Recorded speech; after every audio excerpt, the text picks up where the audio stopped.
Welcome, fellow music enthusiasts, to another episode of Melomaniax, the podcast where we unravel the sonic tapestries woven by the biggest musical artists of our time. That's a lot of adjectives. Yes. Thank you for adding that. You're welcome. He always sprinkles in a couple extra right I'm before an we adjective start. sprinkler, yep. He is an adjective sprinkler. Anyways, today, brace yourselves as we embark on a thrilling journey through the dark and dynamic realm of Avenged Sevenfold. Known for their explosive blend of metal, punk, and hard rock, this California-based powerhouse has certainly left their mark on the world of modern music. Join us as we dissect the history, intricate compositions, and unmistakable energy that define the essence of Avenged Sevenfold. So, whether you're a die-hard fan or a curious newcomer, fasten your seatbelts as we dive headfirst into the sonic saga of one of the most influential bands of our era. Yes. Yes. I can't wait. I just feel like I have to add extra grit Yeah. talking about Avenged Sevenfold. Avenged Sevenfold. They're just like the definition of grit. Anyways, I'm Ashton. And I'm Dallas. Thank you guys so much for being here. Today's topic, by the way, was requested by listener Lex Gates, all the way from Switzerland. Thanks, Lex. Shout We're out. doing this for you. So as Ashton said, we're talking all things Avenged Sevenfold today. But first, please don't forget to like and subscribe on YouTube, follow on Instagram and TikTok, and please hit us with those 5-star reviews on Apple Podcasts. Not 1 star like some twat did. That helps us grow a little bit quicker than the other platforms. I was the 1 star. Hate that guy, Spoiler- Dallas. Spoiler alert, it was your dad. You'll never be nothing. I don't know why, but it would make me feel... I would just kind of laugh if a family member gave it 1 star. That'd be pretty funny. Like, just think about that as like a real serious, like getting your podcast off the ground. It's really important to you. You really send it believe to in all it, your yeah. friends and family, and then they legitimately just hit you with some 1-star You reviews. get 8 1-star reviews. Thanks. Apple just deletes it. I would have so much respect though. Like, Dream killed. how many people are going to come out here and just like, yeah, it sucked, Yeah. man. We are joking, by the way. If you think we are deserve joking. a 1-star, then do it. We'll be Yeah. the most 1-starred podcast on Apple. That's cool. Please, we love feedback, criticism, even if it's in the And you can put those 1 stars, 2 stars, 3 stars on any platform, but Apple helps us grow or tank the fastest. So please, whatever you do there, we appreciate it. Also, we have a Patreon you can Yes, support sir. us on. It's we have one $5 tier, which will give you access to our Discord, a shout out on an episode, and eventually the ability to vote on future topics. Yep. Let's do it. And we'll definitely be adding more to that as we Yeah, that'll get expanded as we grow. For sure. That's just what we have initially. But anyways, let's dive into this Avenged Sevenfold. So my introduction for the band was Guitar Hero, which we talked about Covered that recently. last week, I think. Yeah. So Beast and the Harlot being the track I specifically that's a remember. pretty, It's like the first one. that's a pretty perfect like introduction to a band. You know, that kind of sums up the whole band almost in one track, at least that era of the band. Yeah, right. And I remember, so I heard that song from Guitar Hero, obviously, but then when we went to college, there was someone on our hall who loved Avenged Sevenfold. It was his favorite band. I think his name was Mark. I don't Was recall that a Mark. Paul's roommate. He was from Boston. Yep, I that don't know sounds if familiar. You remember? Okay, so he loved Avenged Sevenfold and Iron Maiden. I think were his 2 big bands, but that's where I really heard a little more than just Beast and the Harlot. That's where I think Nightmare had come out like right before we went to college, so he was listening to that on repeat. Yeah, It was good. Yeah, for sure. but I think that was my exposure to You Avenged discovered 'em. Sevenfold. Yeah, I have a funny story along with mine. So when City of Evil came out, I think it was 2006. I was in 8th grade, maybe. I just started playing guitar. So I picked up guitar between 7th and 8th grade. And I had heard Beast and the Harlot. I don't really remember where. I guess it would have been Guitar Hero. Decided to learn it and wanted to play it with my band, which, by the way, was just me and another guitar player. So we managed to put together a band for this Battle of the Bands thing. It was the 8th grade like field day, right? Yep. And we put together drums, bass, and 2 singers, and then 2 guitar players, right? So it was going to be 6 of us on stage playing this. It was going to be so awesome. There's 2 times we have to play. We have to play for the 7th graders and for the 8th graders. Play for the 7th graders, it goes fine. No problems. Drums, bass, everything's good. In between the 2 shows, our drummer decides Avenged Sevenfold or sellouts. Oh, Jesus. And he doesn't want to play, so he bails.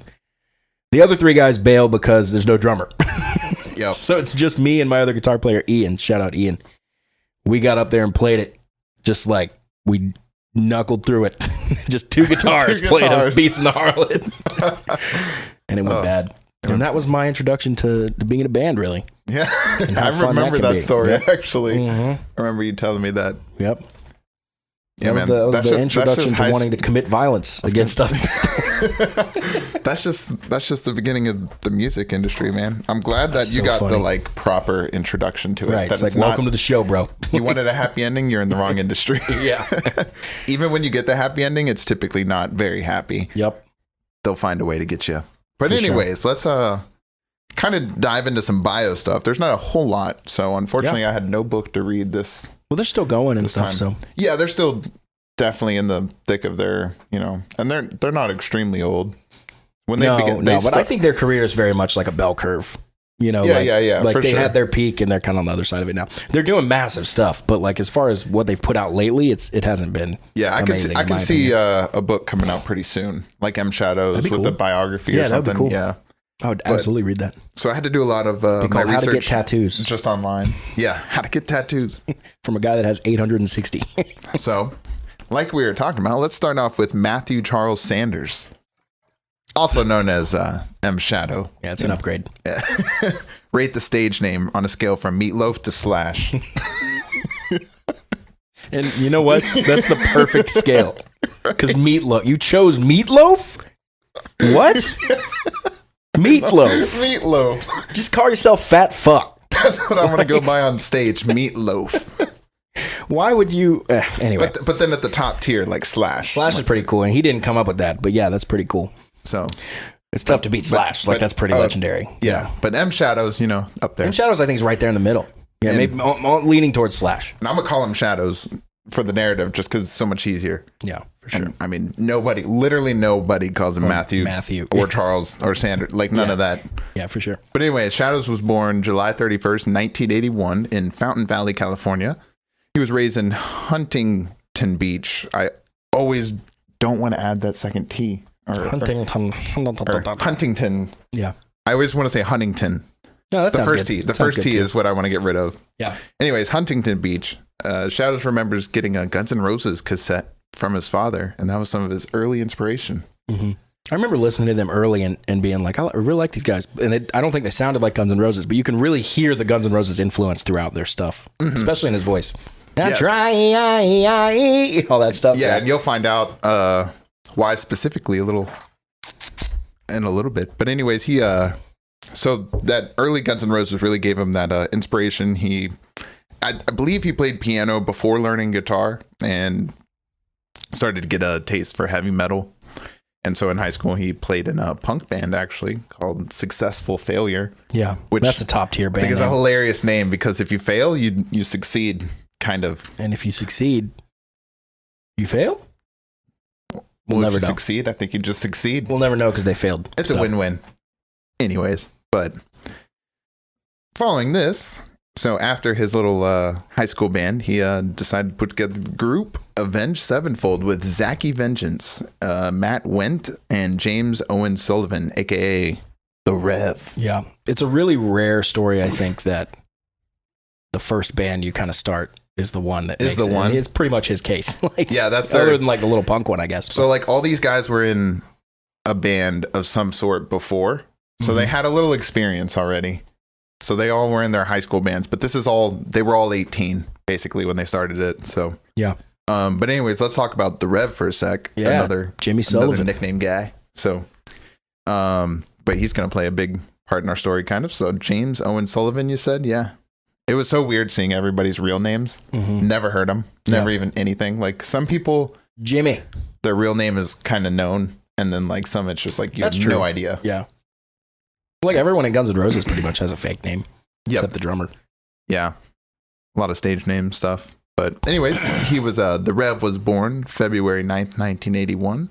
The stage name became The Rev, which is short for the Reverend Bartholomew Plague, which is a mouthful. I did not know that. Yep, and so they just went with not the Rev. Bartholomew, just Tholomew. Yep, just Tholomew. And so he got his first pair of sticks around age 5, first drum set at age 12. So and, 6 years with just sticks. 7 years. Sticks, yep. Just figuring it out. I figured my thought was that I had the same thought. I was like, damn, he went a long way in between those sticks and the kid. He's just crushing the pad. I was gonna say, I'm sure he had a pad. That's so funny. Which you can learn plenty from. You dedicate yourself 7 years to the pad, dude. Yep. 7 years to the pad. 7 years to the pad. You end up being the ref. He's one of the greats. Yeah. So anyways, he also played in a few high school bands, like I said, and then co-founded Avenged Sevenfold coming out of high school. And his band influences, so he was actually in a ska band prior to Avenged Sevenfold and called Suburban Legends. And you can totally hear the ska drumming. Oh yeah, like mixed in. Yeah, especially in like that first album. Yeah, sound seven trumpet. Yeah, like which is a very something common with metal, but he has a way to make it sound very ska sounding. Maybe it's because his snare drums tend to be tuned really high. That's what I was gonna say. Yeah. I think it's his snare drum. He keeps it that high pitched like the ska drumming has. Mm-hmm. That really. Gung, gung. Yeah, so that really for that sure. Really high pitched sound. Yep. Yeah, you could tell he really liked that. So. Somehow it works. Do what? Somehow it does work. It does work. Like you think it wouldn't because you need a big fat snare for kind of modern rock and metal, but he's got a real tiny, like cracky high one, and it works really well. Yeah. Play what you know. Anyways, like I was saying, it was a bunch of 18-year-olds just getting out of high school, really. All had a little experience playing in bands and came up with the name Avenged Sevenfold in a reference to the story of Cain and Abel from the Bible. Okay. Not a religious band, but they have so many religious mentions and, ties. It's weird. And so their first course of action was put together a little 3-song demo, which was recorded in October of 1999. And they played their first show at Walnut, California City Hall, February of 2000. So they were asked by Sadistic Records to contribute 2 compilations. Hate that word. So the band put together 2 new songs and grouped them with the 3-song demo and landed themselves a signing with Good Life Recordings. Nice. So nice. We're a couple of 19-year-old kids, I guess. Yeah, that's nuts. Coming out of high school, getting their first little record deal. Anyways, around this time, Matt Wendt left for college and was replaced by Justin Meacham. And this is officially when all the stage names were created. So we have M Shadows, Zachy Vengeance, Justin Sane, and The Rev. Nice. I like that, Justin Sane. Justin Sane. Nice. Such a cool one. Now, Avenged Sevenfold is Avenged Sevenfold. They made it. We can jump into that debut album, Sounding the Seventh Trumpet. Yep. This is what a lot of people loved and thought was the real A7X sound. And then when they evolved from that, a lot of people got pissed. I remember that. Really? Yep. Or maybe it was just that one kid. I was not a fan of their opening album. No, they didn't come into their own until City of Evil was City really of Evil, yeah. But so, I mean, they were a screamo band at this point. Yeah, for sure. Sounding the Seventh Trumpet was released July 24th, 2001. So we're talking about a band that most likely hasn't hit the Billboard Hot 100. A couple times. But okay. This is another one of those ones where most of the charting is going to be like the alternative rock playlist, know, the mainstream like progressive metal top 100. Those weird. It's crazy that those different. You can have such a huge, massive career without ever hitting the mainstream. That's awesome. Yeah, because they are like one of the bigger festival headliners. It's like them, Metallica, Slipknot. Yep. They all play together and they headline a lot. But anyways, we're. So charting's just not really going to come up in this episode. So it'll come up occasionally. Yeah. So for example, this album hit one chart in the entire world. The Japanese albums, Oricon. Yeah, that's like the company that puts out the chart. Oh, okay. And they hit number 176. So it's literally one random chart called the Japanese albums chart. Right, for sure. Granted, I don't think charting is all that, No, for sure. And their first album is their first album is like we said, it doesn't really do anything. At all. So there's really not, without any chart information, there's not a lot of sales information. So it was kind of a clunker. We're calling it a clunker. Yes, it kind of was. It was for them. It wasn't, it was kind of that cult following. Like it's their first album. What are you gonna do? Around this time though, they added an additional guitar player in Brian Hayner Jr., I believe is his name, aka Sinister Gates, aka Sin Gates. and re-recorded the song to end the Rapture, causing a delay in the original release date. So this album has the most ska sounding drumming of all the albums, like you mentioned a minute ago. Mm-hmm. It also has the most screaming in it. So both things they kind of evolved away from, I think. Yeah. So they hit the scene as a screaming band with intentions of becoming a band with like gritty hard rock singing. They never wanted to have any longevity in the scream game, though they still incorporate some screaming into their music today. That's kind of interesting that they would not just start with what they wanted to do. So when they went to their, what was it?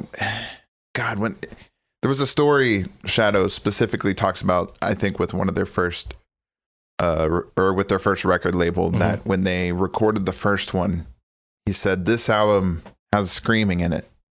The next album will have partial screaming. And after that, I don't want to scream anymore. I want to move towards vocals. That's badass. And he said that on the very first album.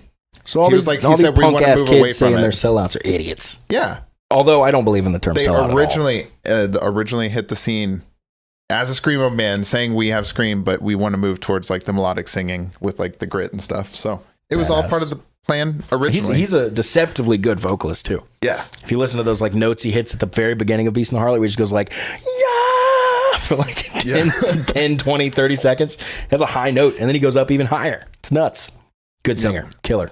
So just a month after their debut album, mm-hmm. Just Insane attempted suicide and was the reason for Avenged Sevenfold joining the Take Action Tour, which is a tour that has it has a couple of bands and then tries to bring attention to teen suicide, which they end up joining that cause for a couple years to follow. Becomes kind of a thing for them. And then because of his hospitalization from this, he had to leave the band, and they brought Frank Malcolm, aka Damon Ash, as his replacement. Okay. In January of 2002, Avenged Sevenfold left Good Life Recordings and signed with Hopeless Records. Nice. And they were a Hopeless band. Cool. They were, yeah. And they re-released their debut album under the new label and spent the next year touring, including Warped Tour. So that would have been nice to catch them on Warped Tour. Yep. They got too big for Warped Tour pretty fast. They actually go for quite a few years, though. Really? What happens is they go real quick from playing in it to headlining it, like after just a couple of years. Yeah, that's nuts. So, anyways, they they do their Warped Tour, and then in September of 2002, Damon Ash left the band, and we finally have the current bassist Johnny Christ. So yeah, I mean, the stage names are some of the best stage names I've ever heard. Right? Johnny Christ, Jay Christ, Jay Christ, Jesus' brother. So little Johnny Christ. So we got new lineup, new album, and in August of 2003, Waking the Fallen was released on Hopeless Records. Yep. And this was the one where they started coming into my worldview, because right when I started picking up guitar, there were two songs every kid on the block that was picking up guitar at the same time would play, and that was, I think, Seek and Destroy. And Unholy Confessions. So it's just like, I ended up just being like, I don't like that anymore. Yeah, once something gets a little overplayed. But although I didn't like this album too much. There's a couple cool parts. Me neither. I agree. It wasn't the worst, and some of their screaming songs I actually didn't mind. Mm-hmm. Yeah. Now, one thing. I'll get into a little more of it later, but M Shadows has vocal surgery at some point, I believe, after the second album. And a lot of people think it's because he was screaming incorrectly and did damage, but he came out and the record came out saying that's not what it was. Yeah. But I don't know. When you listen to him scream, I feel like my throat hurts. I can't remember how he screams. We'll go back and listen, but it doesn't sound like there's enough diaphragm in there. Yeah. So it sounds like he could have been doing some damage. But anyways, so this one, again, hit some weird charts. So I'm not sure if we'll really get into that. But as of 2021, the album was certified platinum. It took a long time, but it got there. 20 years almost. Which is impressive because the very first week, it only sold 3,000 copies. Nice. So it came a long way. And so really a lot of those sales are just people that are true Avenged Sevenfold fans, right, buying the album. Collectors, nowadays. But so the album was released with some singles, and the lead single was Unholy Confessions, like you mentioned. Mm-hmm. And the best part is that bum bum. And if you watch the video, the Rev does that one little stick twirl. Dun. Yep. Bum. It's so tasty. It's so good. That song really really laid out like who Avenged Sevenfold wanted to be. Like predominantly is like with the clean vocals instead of the screaming in that song. And that song really just laid out like this is Avenged Sevenfold. And so the next single release was Chapter 4, which is a double A-side single with Eternal Rest. And one song I mentioned that wasn't a single, but fans really liked was Second Heartbeat. Yeah, that's the other one that really sticks out to me for sure. Which is the opposite of Unholy Confessions, and it's like entirely screaming. But it's good. Yep. And so following the album, band once again played Warped Tour, as well as that Take Action Tour again. And a few months after the release of Waking the Fallen, Avenged Sevenfold signed with Warner Bros. Records, moving on up. And then they went on to play the 2004 Warped Tour before recording their new album, City of Evil. Yeah, that's awesome. Yeah, I didn't realize they did so much Warped. Also, it's weird they signed they're like stepping up record labels massively each album, even though the albums aren't doing that well. So I'm not sure whose dads knows who, but something's going on. Yeah, I noticed that. And then, of course, their very first album coming out under Warner Bros. Is City of Evil. So that makes sense. And so I wonder, now, obviously, art aside, it's a fantastic album. But would we have known it if it didn't have that Warner Brothers marketing budget, Yeah, because the first two... You kind of wonder, like, even if a movie's a good movie, if it's not promoted, you never see it. Yeah. So it's like, it could be a good movie on a shelf somewhere. I'm sure there's hundreds of thousands of amazing albums just sitting on a shelf from people that we've never heard of. Because they weren't on Warner Brothers records, with the record label being like, all right, our budget for this one's $2 million. So we're going to have you go on The Tonight Show, just all this stuff. It's like, you don't get that if you're just some local band. I think it probably accelerated the process, but I feel like City of Evil was good enough that it would have hit. I think City of Evil was a masterpiece because it was also extremely unique at the time, and still today. I don't think there's anything that sounds anything like it. Yeah, no. It's so like its own thing, and the album after it as well. So good, good for sure. But anyway, City of Evil was released June 6, 2005, and the album debuted at number 30 on the Billboard 200. And this was where they really said goodbye to screaming completely. And this is what I was going to allude to earlier. M. Shadows worked with a vocal coach, Ron Anderson, to help him keep tone while also retaining that grit that he has. So basically just combining melodic singing with grit. Yeah. And you get Avenged Sevenfold. Ron Anderson has notoriously worked with Axl Rose and Chris Cornell in their careers, which is why you hear that vocal similarity, which is probably some of the tones that he taught him to hold on certain notes. Because there are, like you said, there's certain songs where I'm hearing it, I'm like, oh my God, Axl Rose uses that exact same like vocal sound for certain parts. And I bet it all comes from the coaching as far as the way to approach certain notes and things for sure to make them easier on your throat or voice. So it's possible that that's the same. And then like if you were to interchange like all three of those dudes with all three of their bands, like all three would probably fucking sound awesome. Yeah, true. So, and then those are two pretty highly respected singers, I'd have to say. The highest, probably. And especially in the 90s. Oh yeah. So the first single was Burn It Down, but this song wasn't very well received by fans. I like it, but it's not the strongest on the album. Is that the one that starts da-da-da-da, da-da-da-da, that one? There's two of them back to back. Burn It Down and whatever's after it. Yeah, I believe that's the one where it's like, it's just not, it just doesn't stand out as much, Yeah. To me. But so, but the second single was Backcountry, and that knocked it out of the park. That one I remember being on like Madden, because I was playing like Madden, whatever, and it was just like, I didn't even know this was in the script. I just knew that from actually playing the game and being like, this song rips. It's crazy you remember that. Yeah. So like in my research, we were just joking that I put like the whole list of video games this song hit, which was a lot. And let's chat it. So the song actually even hit the Billboard Hot 100. Amazing. Hit number 60. So this was their first time actually hitting the... It also won Best New Artist Video. I love that. Best New Artist. No, it's just the first time you've heard of them. They're 3 albums in. Right? They've been doing this since they were 19. So they got themselves their first little award at the MTV Music or Video Music Awards. It was a track on Guitar Hero, Warriors of Rock. Madden 06, that's the one I remember playing all winter long. Saints Row 2, SSXX on tour, and and NHL 06. So basically, just every sports game. Like in 2006. Yeah, when it came out. Because when that hits the you're just like, I gotta go fast. So I started adding in. You'll notice through the albums into the script that I added in they have so much music that gets put into video games. Yeah. Like that would be the Warner machine. Yeah, and that's where Warner Bros. Is. Yeah. It became clear to me as well. I was like, yeah, this is all Warner Bros. Stamp. Yeah. Like when you ask, like, why do you want to be on a major label? That's why. Yep. and so that was like that's just something that's really nice, getting all those royalties, I guess, for the video games. I don't really know how that works. Yeah, it depends. I don't even know how much. You're not getting royalties for the video game sales probably, but you probably got for someone of their stature, you probably got a 5-figure check for getting that in the thing. Which Warner Brothers probably took 80%, but still. Still, it's good. But anyways, the other two promotional singles from the album were Beast and the Harlot, which we've talked about, which is my favorite.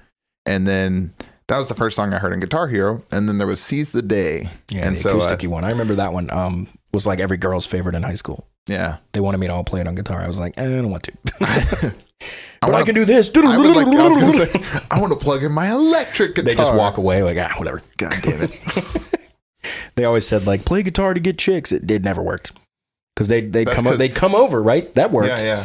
But then I'd just be like, look at this pentatonic scale. And they just like walked away like, this guy sucks. They said play guitar to get chicks, shred guitar to get guys.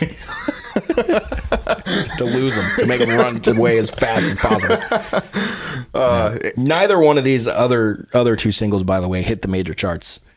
But Beast and Harlot did really well in the UK. Mm-hmm. So, but either way, City of Evil was a turning point for Avenged Sevenfold. So it's what really put them on the map. Yeah, this was like their ascension album. And it was your favorite?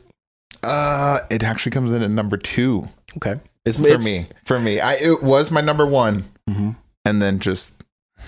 Well, don't spoil it for me. Yeah, I'm not going to spoil it, but it was number 1 for a long time. And my favorite song off this album is The Wicked End. The Wicked End. The way it's the one that starts with the bass, and then it has a huge orchestral thing in the middle. Yeah. With like the choir. Like, it sounds like Fable.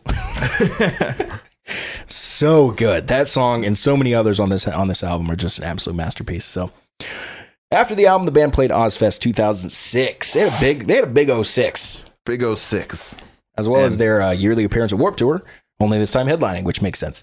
Yep. And then they did their official City of Evil tour. I've actually never seen them live. I would like to.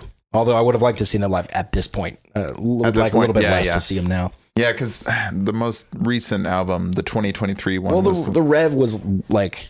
I don't want to say he was the band, but he was such a crucial part of that sound that they had. Yeah. Like A Little Piece of Heaven, which we'll talk about in a minute, was all him.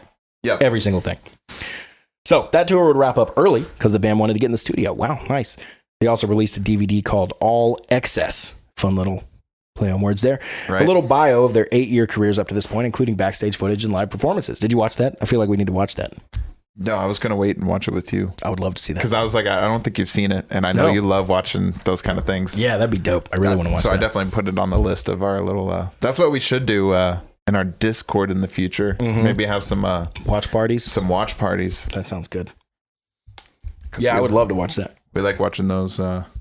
maybe we'll have to start and plan one for the Backstreet Boys one. Because that'd be cool. I know you wanted me to watch it. I haven't watched it yet. As a side note to this, but related to the topic a little bit. When Guns N' Roses did their Use Your Illusion tour, they hired a full video team that cataloged every single moment of the tour on stage and off, and that footage has never been released in any way. So there's just there's on an archive somewhere, there's every second of that tour, which was the most famous one where they got all their bad reputations, and Axl was late every night, lavish parties and crazy fights. Waiting until they're all broke, and then they'll drop that little thing to reinvigorate the bank honestly, accounts. It would probably have to be after they died. Yeah, you're right. But that would do so well right now. If that's just released in like theaters. Yeah. Maybe not so well. Well, so they thought about doing something with it when The Dirt came out, but they haven't. So they haven't? Oh. Anyway, as a side note. Yep. Sorry, guys. Back to our Avenged Sevenfold. But anyways, after some time in the studio, after cutting the tour short, which kind of sucks because they had it planned through the fall, and they canceled the fall part. Just because they wanted to get in the studio? That's weird. Because they wanted to write some music. But then they also didn't even release an album until almost a whole year later. So the album ended up coming out, and this was their self-titled, The Avenged Sevenfold. The White Album. Yep. So it was released October 30th, 2007. Now, I remember this one coming out. I remember I'm a freshman in high school. It's the fall. it came out, and I was at like Daniel Kyer's house, like learning the guitar parts with him and stuff. Like, I remember this. This is like on my radar now. This is okay. And then, so this one entered the charts at number 4, or at least for the Billboard 200. So much, much better. And as of today, it has gone platinum. And the first single released was Critical Acclaim, which did not do well amongst people due to the political sounding nature of the song. It's pretty cool. He took like a really hard, like almost right wing stance in that song, which I thought was pretty cool because you don't see a lot of people do that. Yeah.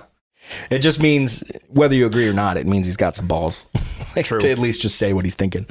Yeah. And so that one didn't do anything. Also, really. As a side note to you, you know where the part where he goes, "Never around something real." That's the Rev singing all that. That's not M Shadows. Is it? The Rev is an insane singer. He sings a lot. Yeah. He writes a lot of songs as well for them early. And then, but a lot of people don't realize that's him singing there. Because you can tell, once you know, you're like, oh, yeah, that's a totally different dude. But he has just an insane range with just massive grit and power through the whole... It's crazy. He does that big scream, too. Yeah. So how does it feel right before that part? Anyways, the following single, Almost Easy, which just charted outside of the Billboard Hot 100. It's also another song that has multiple Guitar Hero and Rock Band appearances, as well as the third single, Afterlife, which also, I believe, was on... And I do believe... They got like a Rock Band or something, like there was a downloadable Avenged Sevenfold kit. So like they have a ton of songs on that, on those, but they're listed for like every single song you click on that's a single. It's like listed under some kind of video game. Yeah. So they did a good job with that. Warner Bros. Definitely had their music just cycling through the video game industry. Yeah. Oh yeah, for sure. They knew that was a good way to promote to kids probably.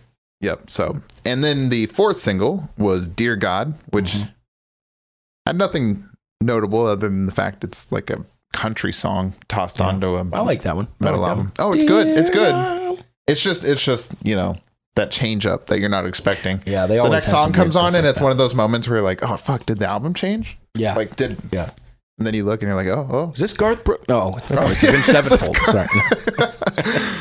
and then the fifth it's acousticy, but I don't think it's overly country. It's acousticy. Really. It's not really country, but it is like, I just kind of put that as like shockingly different in response to the other songs on the album. It's country. Yeah, exactly.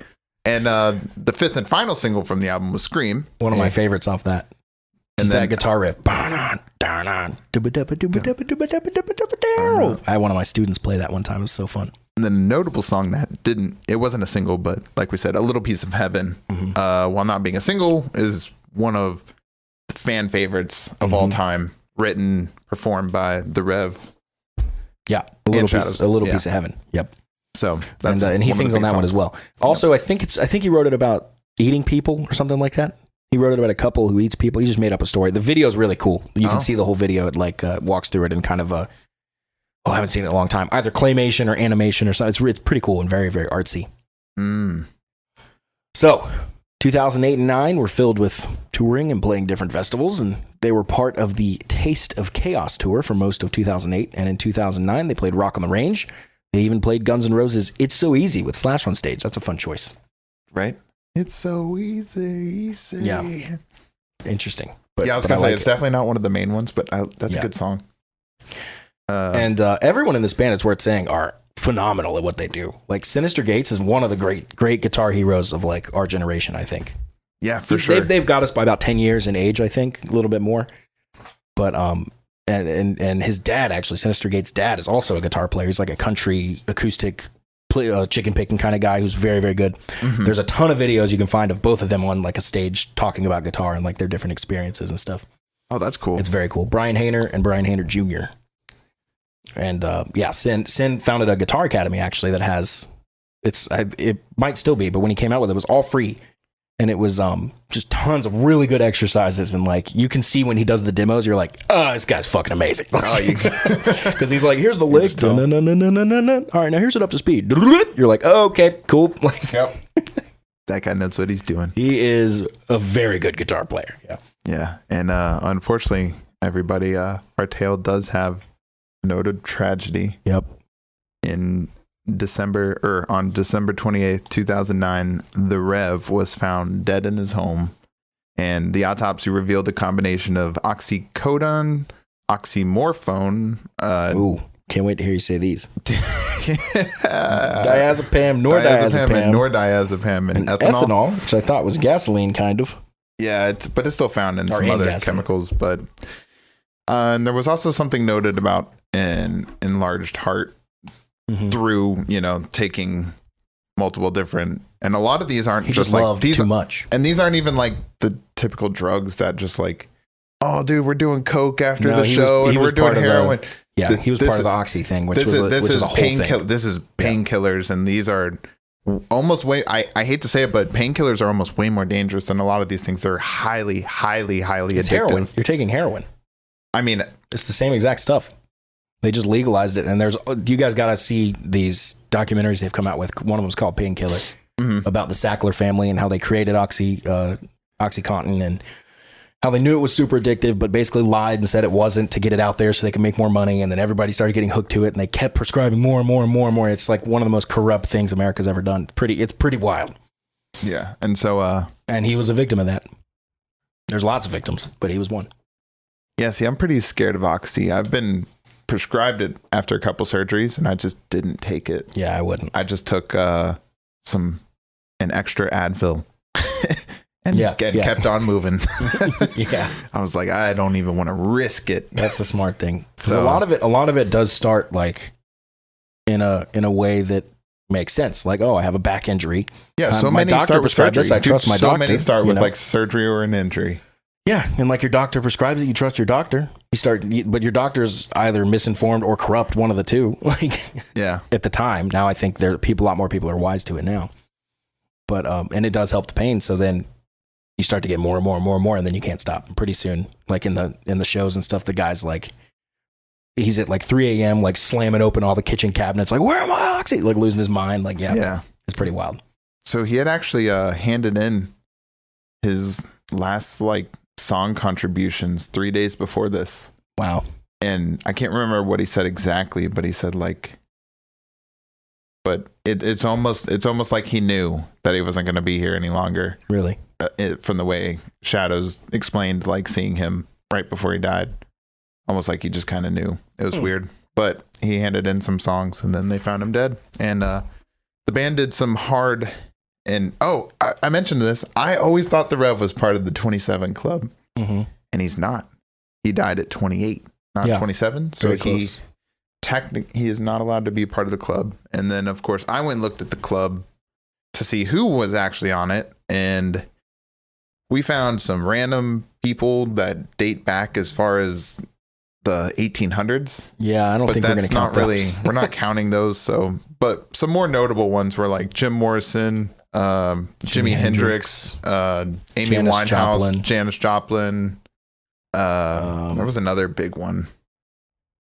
We're scrolling through the list here now. Yeah, we're going through it right now. Kurt Cobain, that was the other really big one. And these are all just, is it specific to musicians, or is this just... No, I don't think so. It just happens to be a lot of musicians. Okay. Yeah, I wasn't really sure what the parameters of the club, other than just being famous and dying at 27, I think. And as you scroll through all the causes here, you see a lot of like drug overdose. Oh, there's occasional murders. Oh, good. Nice. That's good. That's occasional murders and suicides, but a lot are drug overdose. Yeah. Pretty crazy. Yep. It's a hard and fast life, huh? Yeah. People just throwing drugs in your face basically 24/7. Yeah, that's true. That's a good point. It's not even like they're going out of their way spending money. The drugs are just around. Just handed it. Yeah. And you don't have any drug tests being in a band, and everyone else is doing it, and everyone's partying and having a good time, and there's peer pressure, and so people get in a lot of bad ways with the music industry. And then there's other groups that handle it phenomenally. Yeah, so that's true. Like Rush, I think, does pretty good. There are groups that really avoid that whole negative connotation with the music scene, and it's really comes down to self-discipline. And like a lot of them have gone through it and then come out the other side too. Yeah, which is good. That's always a good thing. Like Motley Crue, Guns N' Roses, those kind of guys. As far as I know, they're doing a lot better these days, which is nice, because a lot of the fact that none of them are dead is pretty insane. With the amount of like the lives. So looking back, I think we all think about like, wow, the lifestyle they lived. We can't believe they're alive. One part of it I'd have to say would be that the fact that they don't have a real job, they're rock stars, all of that. And even though their life is busy, it's fast, and there's a lot, I'd have to imagine that there's not a whole lot of stress. And that can extend a life. And there's stress in different ways, but probably not money stress, which I'd say is the number one stress in the world. Money stress is actually a big one for them, I guess. Because you got to remember, athletes and musicians are the two worst for this. They make a ton of money, and they somehow spend even more because it's all at once. They make all they don't make paychecks per week, per month. You know, they get lump sums occasionally. That's how their money works. Is they get big lump sums. And then, how many athletes and musicians do we know driving the Lambos, living in the big house?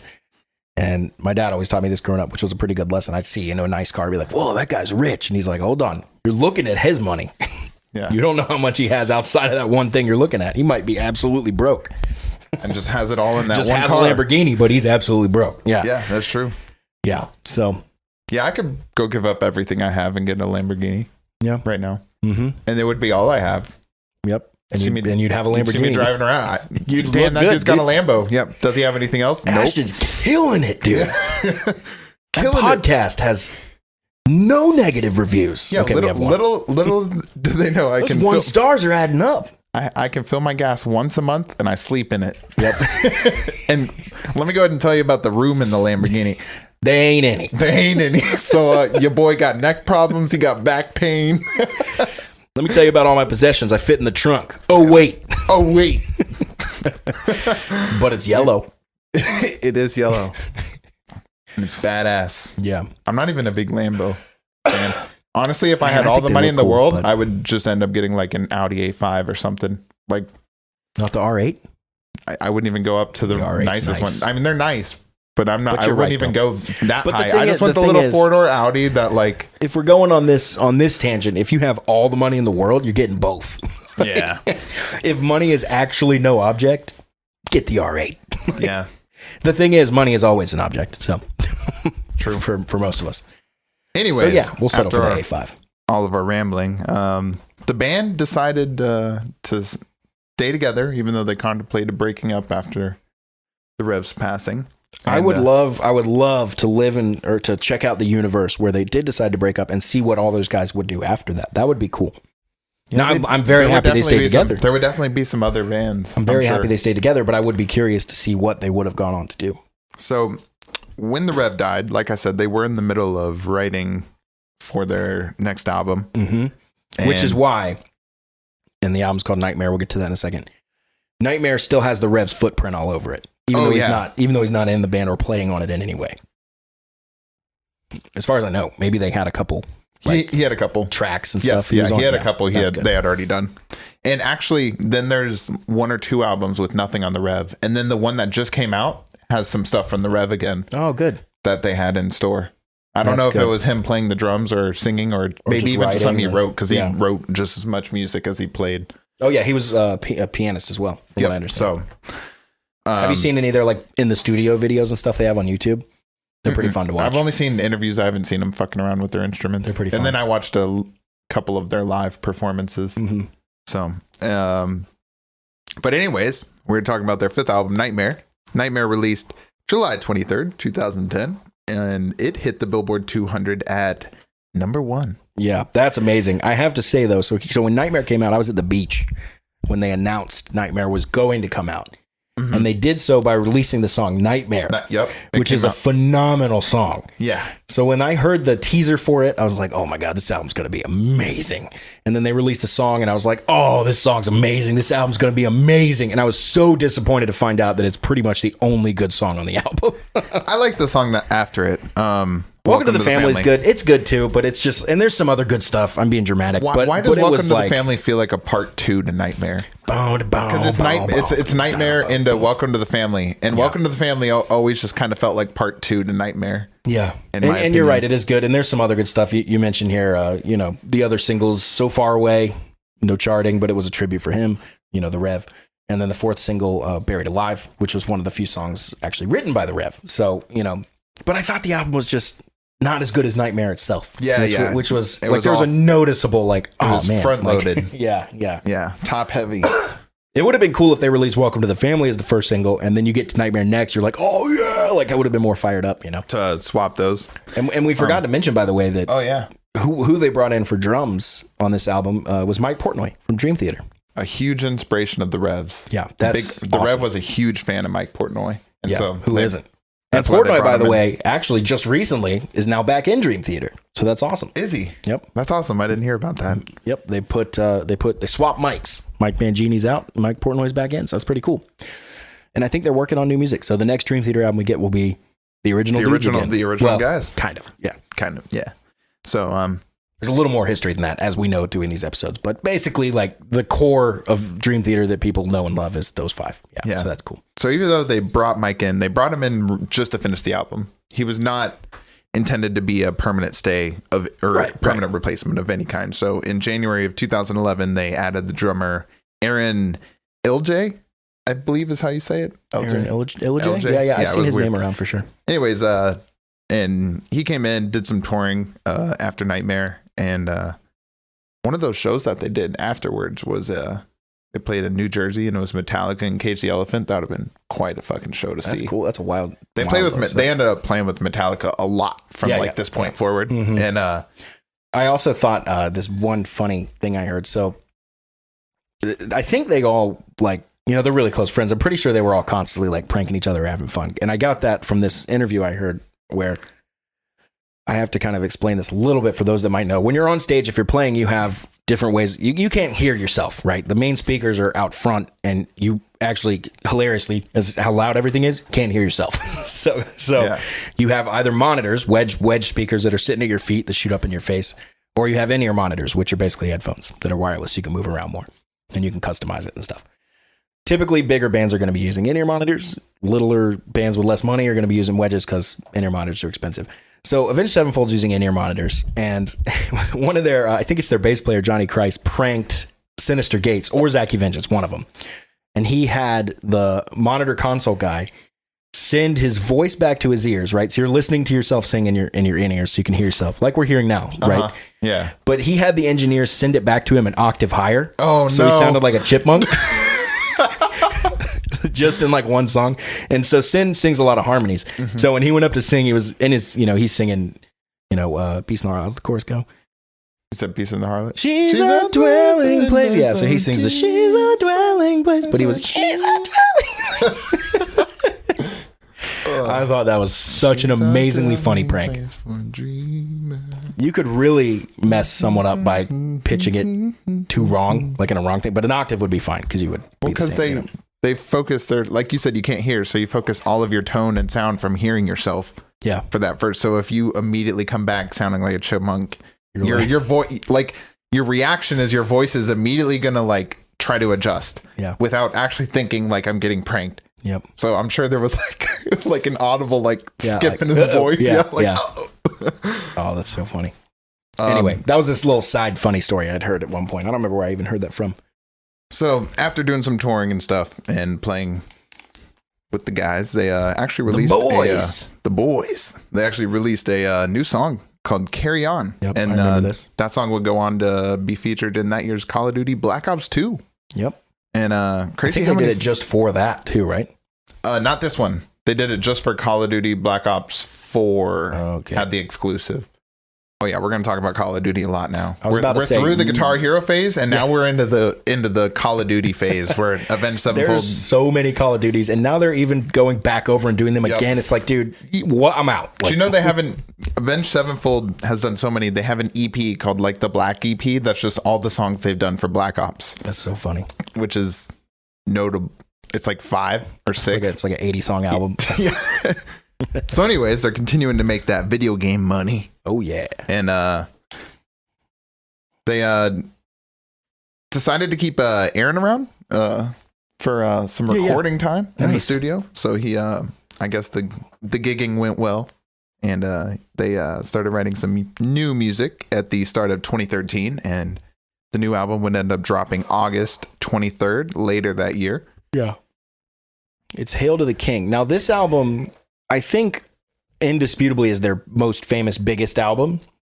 It has all the records and all the big stuff for them, I think. But in my opinion, it's just not that good. I don't really. This is my favorite. Yeah, I just don't really like it. Dude, every single song on it is like a pretty obvious ripoff of another song.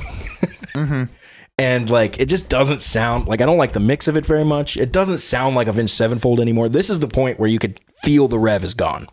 You can really feel he's gone. And they've lost that kind of like sound they had with City of Evil that was so unique and so them. Because we said City of Evil's like just absolutely unique. There's nothing like it. That was their sound. Yeah. And now they're moving to like kind of just sounding like Metallica with like big chugs, like gong, gong, gong, gong, gong, you know, that kind of thing. Yeah. And it's like, that's cool. But if any other band put this out, I would judge it differently. But these guys, it felt like this was just, they peaked and now they're on their way down. That's what it felt like to me. Even though this album did, like, Hail to the King, I think is their bibiggest song by a lot. Yeah, I like that song a lot. Yeah. So what I think the reason I liked it is because it jogged a very similarity to the band I showed you, Pentakill, which was League of Legends. Yeah, it does kind of sound like which came out the year after. Yeah. And I know M Shadows has a great voice and stuff, but I so want the singer from Pentakill to do Avenged Sevenfold. Oh, that'd be cool. Because he has like the same voice, just there's just a little deeper, a little more power, a little more grit.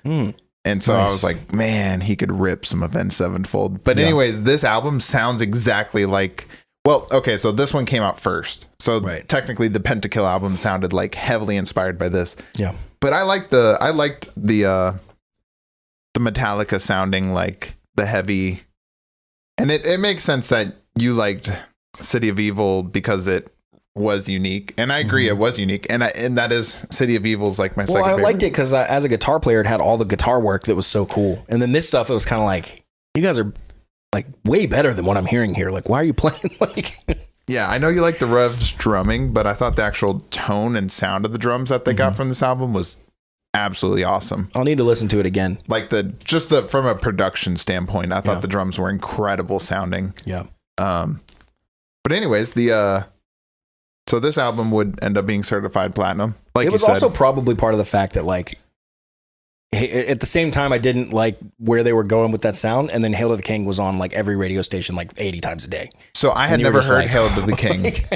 I had never heard any of the songs off of it. So this is around the time after Nightmare, I really just hadn't listened to Avenged Sevenfold at all. For me, it's that, but after this one. So that's the thing. I had never heard this one. So when I heard Hail to the King, I was like, oh my God, this is like my first time hearing it. Yeah, that's cool. So that's why I really enjoyed this album. And to be fair, it might end up falling off. I'm not sure how much I'll go back and listen to this one versus like if I were to just right now, like, all right, you have to put on an Avenged Sevenfold song, I'm probably putting on Beast and the Harlot. Yeah. If I had to just pick one. So I guess there's still that. But anyways, the album released with 2 singles. First was the title track, The Namesake, Hail to the King. The song actually hit the Billboard Hot 100 as well. 83. Nice. 83. Yep. Not bad. Good for those guys. Get some extra radio play.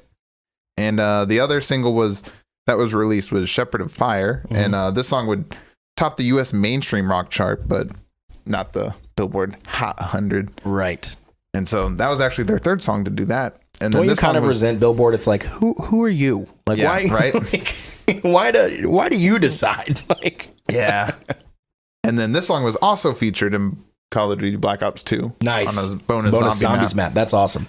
And then this led me to a search because I was like curious at this point, and it turns out M Shadows is a big time gamer. Figures. Yeah, that makes sense. I was like, there's got to be some kind of tie to video games, like with the members of the band. Like I know Warner Bros has its, but some meeting he sat down and was just like, I want to be in video games. And they were like, we'll make it happen, Mr. Shadows. Like, yeah, exactly. A bunch of people with clipboards. Same with Imagine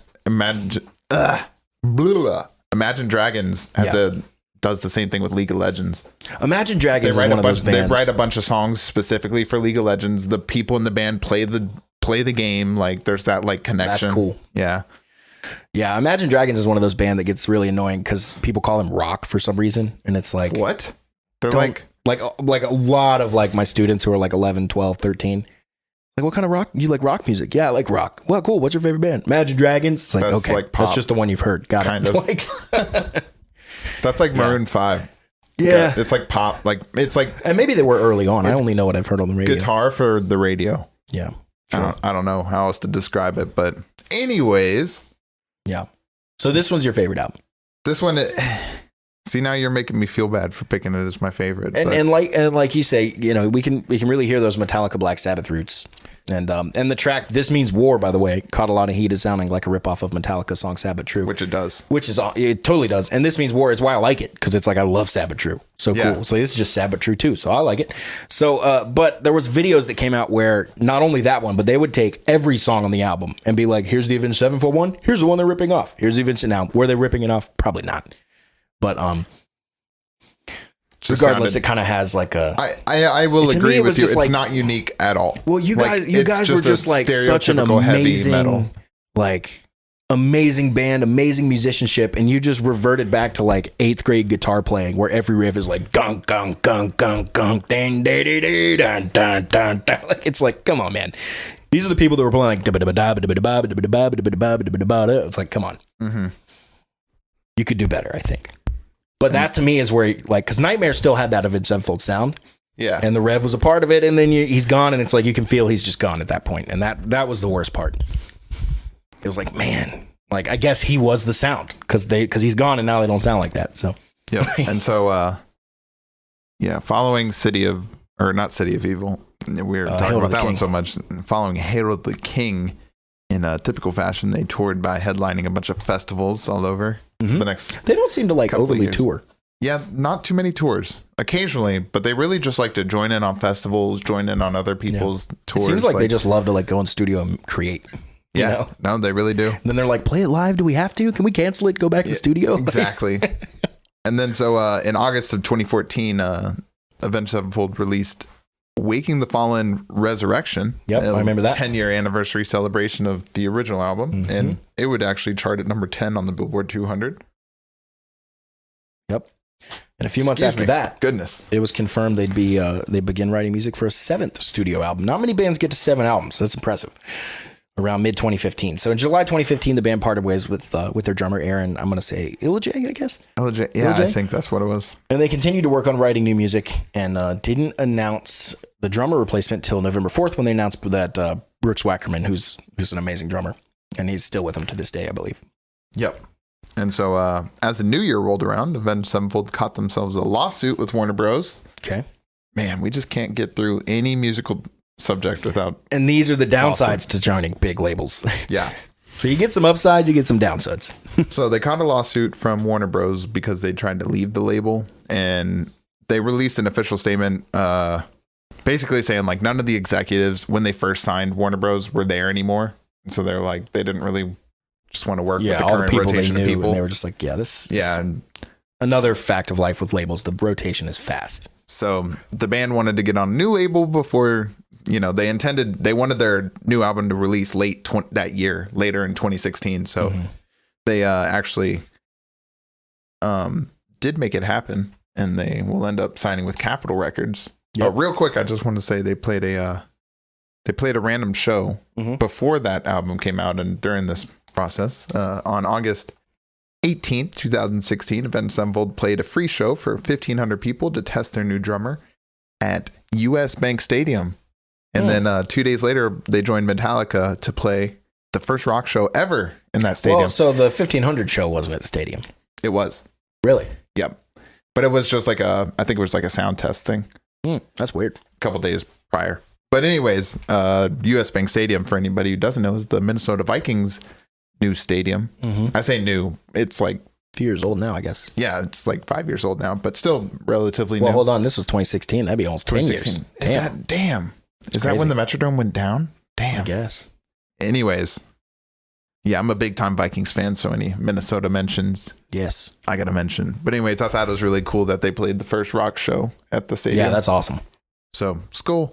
Anyways, they announced a bunch of international tours for 2017 and continued to tour in the US, and then hints, spoilers, that normal thing, dropped about their album until it finally released October 28, 2016. They release a lot around Halloween. Yeah, they do. Interesting. And like I said, this time under Capitol Records instead of Warner Bros. This album being The Stage. Yep. And The Stage was a concept album about artificial intelligence. Yep. And it entered the Billboard 200 at number 4. The album was released with 2 singles. The first, as usual, the title track, which they do like every album, it seems. Standard, yeah. The Stage, and it would just miss the Billboard 100. And what was really cool, yeah. So underneath the Billboard Hot 100 is the Billboard Bubbling Hot 100. So Nice. that's the 100 behind the 100 is called the Bubbling Hot, which they had a couple songs hit the Bubbling 100, and this was one of them. But I just feel like every single song they have is on Guitar Hero. Yeah. Rock Band. This one was The Stage was one of them. Yeah. Yeah. And do you know there's a Rock Band 4? We literally just No, did I didn't an know that. episode of Guitar Hero and stuff, and yeah, they had one on Rock Band 4. I didn't even know Rock Band made it that far. Jeez. I knew about 2, didn't know about 3 or 4. Yep. Crazy. Me either. That's nuts. And the other single was Goddamn. Nice. And I like that song. Goddamn, it was good. No. I actually like that song. I Wasn't listened. bad. I remember when The Stage came out, I listened to it top to bottom, and I couldn't remember a lick. And I was like, I don't think this is for me. My thing when I listen to new music, I just put it on, and I trust myself at this point. If something catches me, it catches me. Like I'll turn my head and be like, whoa, back that up. What was that lick? What was that lick? What was that phrase? What was that lyric? What did this drum sound to me? Whatever it is. And nothing on this one for me. Nothing. Most new stuff is actually just nothing. It's rare that something catches me these days. I'm the same way. But Goddamn is one that I had heard before, on like the radio and whatnot. So it's and cool. I probably should go back and re-listen because, you change. Yeah, as time goes. Something you hear the first time, you're like, this sucks. You go back 10 years later, you're like, this rules. Well, I'm an idiot. Like, Exactly, right? So anyways, along with their international dates, the band was announced as the main supporting act for Metallica's Worldwide Summer Tour. Yep, remember that? And the deluxe edition of The Stage was released later in December 2017. Yes. They would do a large summer tour of 2018 and said they would start writing music for a new album later after the tour. And in between those two things, they wrote another single specifically for Call of Duty Black Ops 4 called The Mad Hatter. Or Mad Hatter, sorry. I need to check that one out again. Yep. I remember hearing it, but... And then Avenged Sevenfold took some time off of touring during the COVID times to do what she said and wanted to spend more time in the studio. Was their official statement. For sure. They love life in the studio, man. Is But a Dream is the 8th studio album. Yep. Came out June 2nd, 2023. So at the time we're recording this, about 6 months ago. Yep. Nearly 7 years after The Stage. I think that was the longest gap by a lot. Granted, COVID's in there, so you lose, 3 years? Yeah, and as I do this research, it's so funny how detailed everything is until you get to about 2018, 2019, and then everything just like skips from 2019 to 2023. Yeah. Like the COVID years are like the lost years of society right now. That's wild. It's kind of funny. It's going to be like that, I think. Just because all the history, because, public shut down basically for 2-3 years. Yep. But that's crazy. Anyways, sorry. So this one would be released under Warner Brothers again because the band never really settled the lawsuit. I was going to explain. So what happened was, like I said, they left originally because the first guys when they signed with Warner Bros. Weren't there anymore. And the new execs they didn't like. So they went to find a new label. Then those execs were gone. And the new guys some other new guys came in and they were like, look, your beef was with the old guys. You did your album with Capitol Records. That's whatever. Why don't you come back? Let's figure it out. Mm-hmm. And so basically they were like, okay. That's smart. Yeah. Probably young guys. Yeah. So that doesn't sound like an old guy move. So it sounds like Avenged Sevenfold's relationship with Warner Bros. Just depends on which execs are in the business at that That's time. who you're working with. Yeah. Yep. And those are the people you call when you need something, And so I still don't know what the resolution is specifically. I couldn't come up with any resolution. Just got dropped or something. I assume it just got dropped as they started working together again and probably redrew up some papers. Like Avenged Sevenfold was trying to discuss with the old execs, like they wanted their masters, they wanted a little more control, all the things the bands want. So they wanted more money, all of that kind of thing. So I think all that ended up getting another boat. Yeah, exactly. And all got discussed and figured out. So they're back with Warner Bros. Again. And I assume that's what their next album will be, which is going to be 4. I would be very interested to see what comes next. Yeah. Within the next 5 years. So this album, Life is But a Dream, entered the Billboard 200 at 13. That's pretty good. They got some staying power. That's amazing. Yep. And the album was released with only one single, that being Nobody. And this album is very like artsy. Yeah, one song sounds like Daft Punk. Mm-hmm. Like straight up, I was listening and I was like, am I listening to Avenged Sevenfold or am I listening to Daft Punk? Yeah. And I should not have to question that when I'm listening to heavy metal. But it's whatever. Yeah. They definitely went off their normal heavy metal album game plan with this one. Yeah. And that's pretty much catches us up to today where, they have some US and European dates scheduled for later in 2024. So get out and see them. So About Life is But a Dream, I mean, I put on the first single when it was released. It was the only one on the album. I haven't listened to the full, or maybe I did listen to the full album. I think I did on like a drive or something. But the single came out and I just remember staring at my speakers with my eyebrows down like, what in the hell? Yep. Have you done? That's how I was the entire album. I was like, this is just not Avenged Sevenfold. Was no one in the room to be like, guys, this blows. Right? Guys, let's get back to some riffing. Like I love them, but this was just not their best work at all. I definitely say this is actually, you can tell they have their opening album, which has we're gonna call it Andre 3000ing. Yeah, I was gonna say it's gonna be what it's called. Andre 3000ing. When you hit a level of success where everybody's a yes man and no one's around to be like, don't do that. That's stupid. Yeah. So and then granted, knowing Avenged Sevenfold, I'm sure they're very, like we said it earlier, they're very stick to your guns, believe in yourself kind of thing. We're not taking no shit, that kind of thing. Mm-hmm. So if this is what they wanted to do, then more power to them. But it's just like, dude, it's not good. Like, you can be unique. Unique doesn't mean good. To me, this album was just not there. This is, I think, their worst. And I mean, their debut it's album funny enough, is their very first one and their very last one. Yeah. The very first and the very last. Perfect the bell curve, right? Yep. I told you. You said it. They're a bell curve. We're going to get into our ratings now. So what we do is we rate each band we review out of 5. And we do it by breaking it into 5 different categories. That's creativity, replayability, cultural impact, emotional connection, and nostalgia factor. We're going to do this one by one. So Ashton, creativity out of 5. What you giving this band? Man. I still look back and I feel bad for giving Taylor Swift a 4 out of 5. I feel like she could have earned that 5 out of 5. But I got to give these guys... So, like, it's hard because City of Evil is creative. Well, how do you think of creativity? Because I listened back to some of our ratings and I realized we're thinking about some of these in different ways. So how are you thinking about, like, if a band's creative, what does that mean to you?